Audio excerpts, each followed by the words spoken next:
આજે હું તમારી સાથે શેર કરવાની છું પિઝા સોસની રેસીપી। ખૂબ જ સરળ રીતે અને બજારમાં મળે તેવા ટેસ્ટ સાથે પિઝા સોસ બનાવીશું। પૂરી રેસીપીની ડિટેલ્સ અહીં ટાઇટલ પાસે મેં લિંક મેન્શન કરી છે, તો ત્યાં જઈને તમે વિઝિટ કરી શકો છો। પિઝા સોસ બનાવવા માટે સૌથી પહેલાં એક પેનમાં 3 થી 4 ટેબલસ્પૂન જેટલું ઓઇલ લીધું છે। ત્યારબાદ 10 થી 12 નંગ જેટલી લસણની કળીઓ એડ કરી અને 2 નંગ જેટલી સમારેલી ડુંગળી એડ કરીશું। તેને ચમચાની સારી રીતે મદદથી મિક્સ કરી લઈશું। ત્યારબાદ 2 નંગ જેટલા મેં સૂકા લાલ મરચાં લીધા છે। તીખા હોય એવા લાલ મરચાં મેં એડ કર્યા છે। અહીં તમારે કાશ્મીરી લાલ મરચાં એડ કરવા હોય તો પણ કરી શકો છો। હવે મરચાં એડ થઈ ગયા બાદ 4 નંગ જેટલા સમારેલા ટામેટાં નાખીશું। ટામેટાં નાખી અને સારી રીતના ચમચાની મદદથી મિક્સ કરી લઈશું। મારી રેસીપીઓને લાઇક કરી અને શેર કરજો અને મારી ચેનલને સબસ્ક્રાઈબ ના કરી હોય તો પ્લીઝ સબસ્ક્રાઈબ કરજો। સબસ્ક્રાઈબ કરવું તો બિલકુલ ફ્રી છે।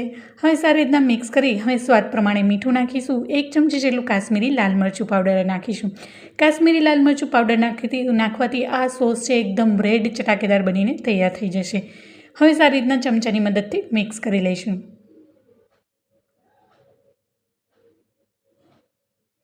હવે સારી રીતના ચમચાની મદદથી મિક્સ થઈ ગયું છે। હવે તેમાં 1 ચમચી જેટલો ઓરેગાનો, 1 ચમચી મિક્સ હર્બ્સ નાખી અને ફરીથી એને મિક્સ કરી લઈશું। હવે તેને ઢાંકણ ઢાંકી અને ટમેટાં સોફ્ટ થાય ત્યાં સુધી 2 થી 3 મિનિટ માટે એને કૂક થવા દઈશું।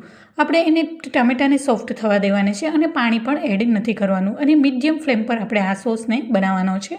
હવે મિક્સ થઈ ગયું છે। હવે ઢાંકણ ઢાંકી દઈશું અને 2 થી 3 મિનિટ માટે ટમેટાં સોફ્ટ થાય ત્યાં સુધી એને કૂક કરી લઈશું।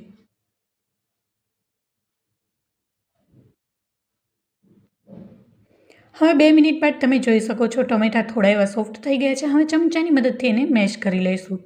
તો તમે જોઈ શકો છો મસ્ત એકદમ રેડ ચટાકેદાર કલર આવી ગયો છે। અહીં મારી ચેનલમાં માર્ગરેટા પિઝાની રેસીપી પણ અવેલેબલ છે, તો ત્યાં જઈને તમે એ રેસીપી પણ વિઝિટ કરી શકો છો। હવે એને ફરીથી ઢાંકણ ઢાંકી અને ફરીથી 2 મિનિટ માટે થવા દઈશું। 2 મિનિટ બાદ તમે જોઈ શકો છો ટમેટાં એકદમ સાવ ગળી ગયા છે અને એકદમ આપણું જે પિઝા સોસનું મિશ્રણ છે એકદમ લચકેદાર બની ગયું છે। હવે ચમચાની મદદથી મિક્સ કરી અને ગેસની ફ્લેમને બંધ કરી અને આ મિશ્રણને ઠંડુ થવા દઈશું। ઠંડુ થઈ ગયા બાદ તેને મિક્સર જારમાં એની પેસ્ટ બનાવી લેવાની છે।